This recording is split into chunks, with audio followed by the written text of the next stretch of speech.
Hello everyone, in this video I will go over my solution to the problem named Simple Paths. This problem is taken from a Codeforces Div 3 contest and is rated 2000. This problem addresses the following two learning targets: how to find and retrieve a cycle in a graph, and how to use complementary counting in combinatorics problems to find the number of valid paths in a graph. So after you watch this video till the end, you will learn the tools required to solve problems involving cycle finding and complementary counting. So now let's look at the problem statement.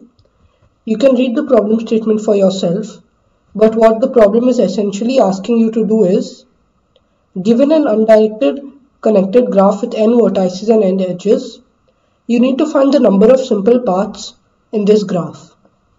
So let's look at the sample test cases. So in the first sample test case, you are given a graph with 3 nodes and 3 edges connecting them. So it's basically a complete graph on 3 nodes. And you need to find the number of simple paths. Note that each path is undirected. So paths that differ only by the direction are considered the same. So in the first sample test case, you will find that there are 6 valid paths: 1, 2, 1, 2, 3, 1, 3, 1, 3, 2, and 2 to 3 and 2 to 3 to 1. So you can verify that these are the 6 simple paths in this graph. And for the second and third sample test cases, you can verify that there are 11 and 18 number of valid paths respectively. So first let's make some observations about the graph, because the graph which we are given is not any simple undirected connected graph. It's a graph with n vertices and n edges. So first notice that if we were given a graph which was connected with n vertices and with n minus 1 edges, then that graph would be a tree. So this essentially means that we are given a tree with one extra edge. Now if you remember the properties of trees, you'll realize that a tree with n vertices and n minus 1 edges has exactly one path between every 2 pairs of nodes. So this means that if we were only asked to find the answer for a tree, then that would just be n choose 2, because you know that there are n choose 2 pairs of nodes and there's exactly one simple path between them, and hence n choose 2 would be the answer for a tree. However, in this case we are given a tree with one extra edge, and if we consider that extra edge from 2 to 3, then that basically changes the whole problem and makes it more complicated. So let's try to break down the problem, and considering the graph as a tree with one extra edge, let's take the example of a bigger graph which is a tree with 5 vertices and an extra edge between the nodes 2 and 5. So let's say that this is the extra edge. Then what you'll realize is that because of this extra edge, we get a cycle. So this component over here, or this set of vertices over here, is a cycle.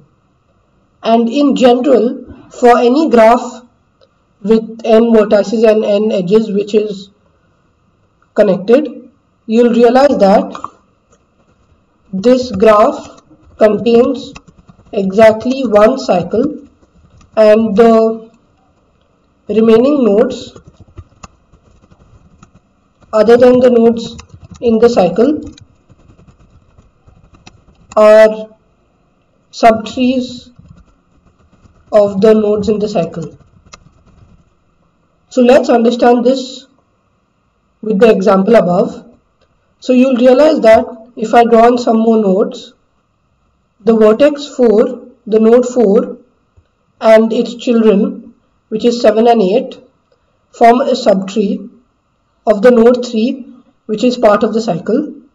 And similarly, the subtree of node 5 is a tree, and 5 is part of the cycle. And in general, this property will hold for any of the nodes in a cycle. Hence what we are realizing is that the graph is essentially a cycle, but there are subtrees of every node in the cycle, which are basically trees by themselves. So this subtree is a tree by itself. This subtree over here is a tree by itself. And hence what you can realize is that we essentially need to retrieve this cycle and the subtrees of every node in this cycle. Now, how does this property help us solve the problem? Because of this property, you should realize that every pair of nodes in this graph will have exactly two paths between them, except for the nodes which are inside the subtrees of every cycle node. And this means that there are two paths from 4 to 6, from 4 to 5, from 4 to 2, and from 4 to 1. But there's exactly one path from 4 to 3. And let's see why this is true.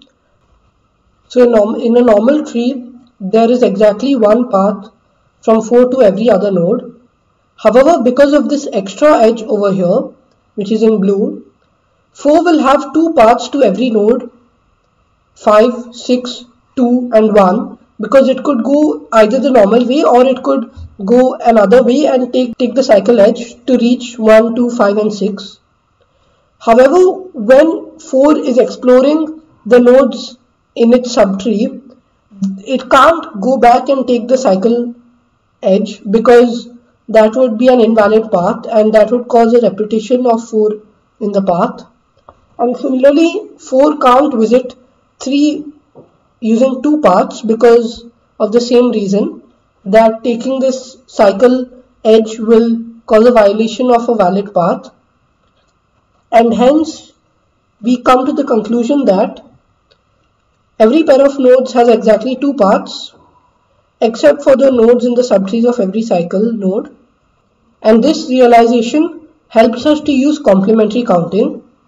So based on the principles in complementary counting, let's first take this case in which every pair of nodes have exactly two paths between them. And based on this idea, we can see that the total number of paths would be n into n minus 1. However, we need to subtract out this exception. So let's use complementary counting to subtract the number of nodes, the number of pairs of nodes in the subtrees of each cycle node.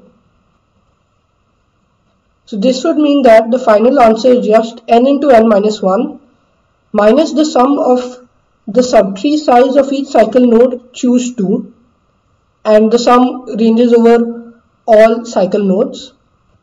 And this would be true based on the realization that every node in the subtree of a cycle node has exactly one path from the nodes inside that subtree, but it has two paths to every node outside its subtree.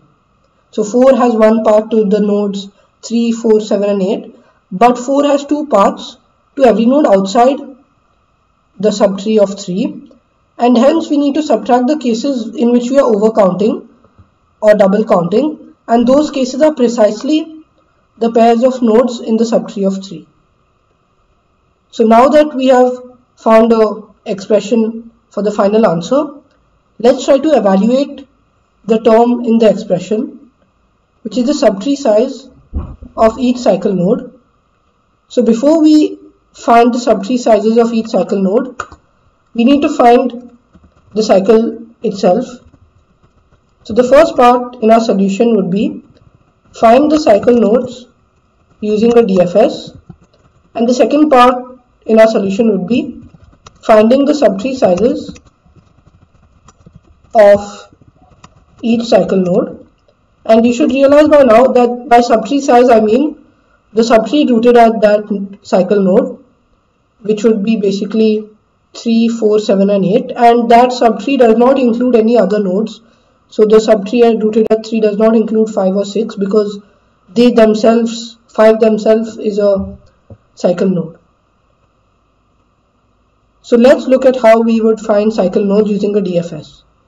So when we do a DFS in the normal way, we realize that if we are currently at the node U and we reach a visited node V, then U and V are part of the cycle, with the obvious condition that V is not the node from which U just now came. So this means that if we consider the example above and call a normal DFS from 1, we go to node 2, then we go to node 5, then we go to node 6, then we backtrack to 5, then we go to node 3, and we basically visit node 4, 7 and 8. And when we are also visiting 3, we find that this extra edge is present, and basically U is equal to 3 and V is equal to 1, and we have found a cycle. The partial cycle is from 3 to 1. Now we realize that both 3 and 1 are on our cycle in the normal DFS, but the key thing is to be able to retrieve the whole cycle, basically back from 1, 3, 5 and 2. We need to be able to retrieve that, and the way to do that would be to maintain the parent of each node. So for each node X, maintain its parent P of X from which the DFS of X was called. And in this example, the parent of 1 would be nothing because you initially call DFS from 1. Then the parent of 2 would be 1. The parent of 5 would be 2. The parent of 6 would be 5. Then the parent of 3 would be 5 because you called DFS on 3 from node 5. And similarly, you can work out the parents of the remaining nodes.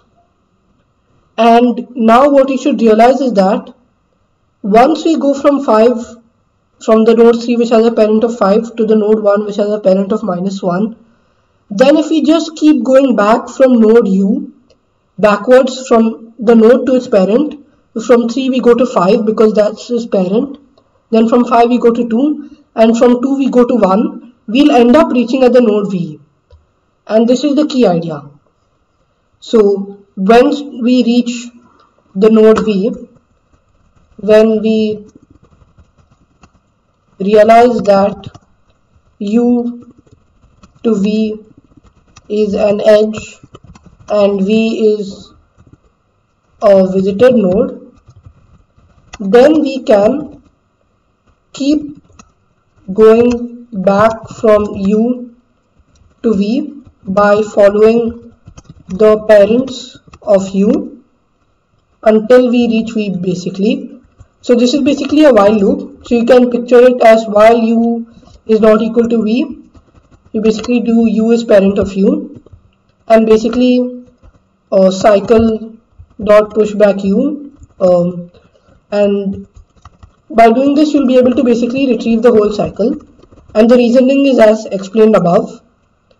And this is the whole code behind how you would find a cycle. This is the entire code behind how you would find a cycle. And also notice that when U becomes equal to V, we are not pushing back the node U. So this is a boundary condition in which in the end we would basically push back U because U is equal to V.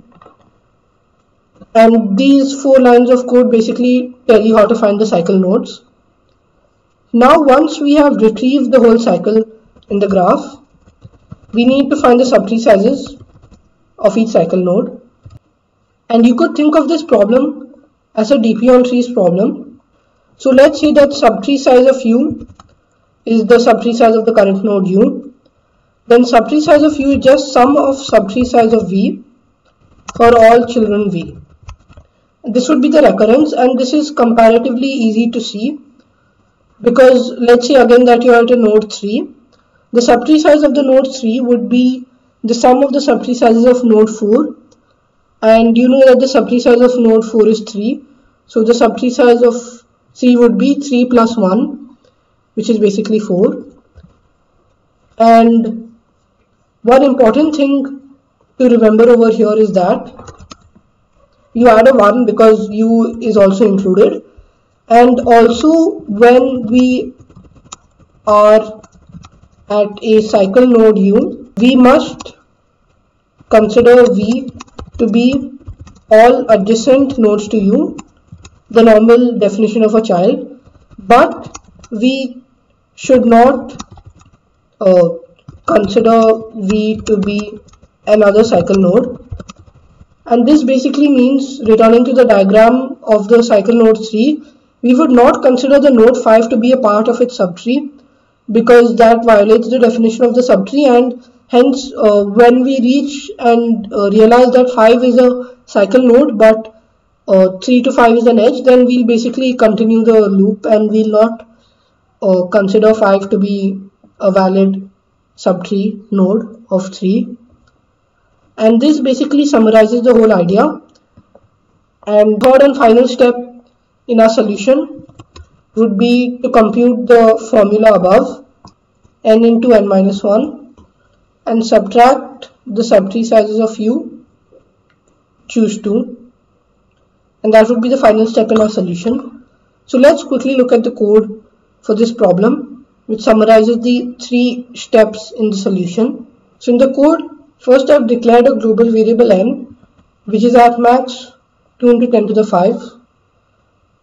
Then I have the global variables, the adjacency list, the parents of each node, the visited array, the cycle nodes, and the subtree sizes of each node. I have 2 additional variables, boolean found and is on cycle, and you should have been able to figure that out based on the point which I told you, which was that we should not consider the cycle nodes adjacent to a cycle node U, and because when we are at a node such as 3 and we don't want to consider the other cycle node 5, we need to know that 5 is a cycle node, and because of that, is on cycle basically tells you whether or not U is a cycle node, and boolean found basically tells you whether or not you have found the cycle. And this would be important in the DFS function for finding the cycle, because once we have found the cycle, we just return from the loop and we don't need to explore any further. Since this DFS has accomplished its task, and the task of this DFS was to find the cycle. The second DFS finds the subtree sizes, but this DFS which we are focusing on right now just finds and retrieves the cycle and does nothing else. And since there's only one cycle in this graph, we don't need to worry about multiple cycles and the visited array concept in the last video. So once I come at a node U, I need to mark its parent to be P, which is the node from which U has come, from which DFS of U has been called. Then I mark visited of U to be 1, and for each adjacent node V, I basically check if it's not visited. If it's not visited, I call it DFS. Otherwise, if V is not the parent, this means cycle contains U and V, and we basically need to retrieve the cycle using the method which I told you. So the method is just simply while U is not equal to V, we mark that U is on the cycle, we push back U to the cycle, and we basically make U is the parent of U. And in the end, we update is on cycle both inside and outside the loop and push back U to the cycle because U is equal to V. And we basically return over here after marking found equal to true. And this summarizes the code for finding the cycle. The next code is finding the subtree sizes, and this can be done using the recurrence which I told you. I've coded it in one way. You could code it another way, which is slightly more concise. So this way basically does the following. For each node U, it initializes subtree size of U to be 1. Then for each adjacent node V, if V is not on the cycle and V is not the parent of U, we call DFS2 on V with U as the parent, and we add the subtree size of V to the subtree size of U, and in the end we just return subtree size of U. This basically is just a 4-line code to find the subtree sizes of each node using a DP method. And in the main function, I basically initialize and read in the graph and call DFS with this code segment. The initial DFS finds the cycle, and once I've found the cycle, I use complementary counting. So the code below accomplishes the complementary counting step of the solution. So initially the whole solution is n into n minus 1, and we subtract the invalid states or the invalid possibilities, and those are the subtree sizes choose to. And once, so for each node in the cycle, I need to call DFS to find the subtree size of that node on the cycle, and then I basically subtract the subtree size choose to, and this is our final answer which we print to the output. So let's just submit this code to see that it gets accepted. So as you could see, my code got accepted. Checking back on the learning targets from the beginning of this video, you should now be able to find and retrieve a cycle in a graph using DFS, and you should now understand how complementary counting can be used in combinatorics problems. So if you like the video, don't forget to give it a thumbs up, and do consider subscribing to my channel for more such content. Thank you.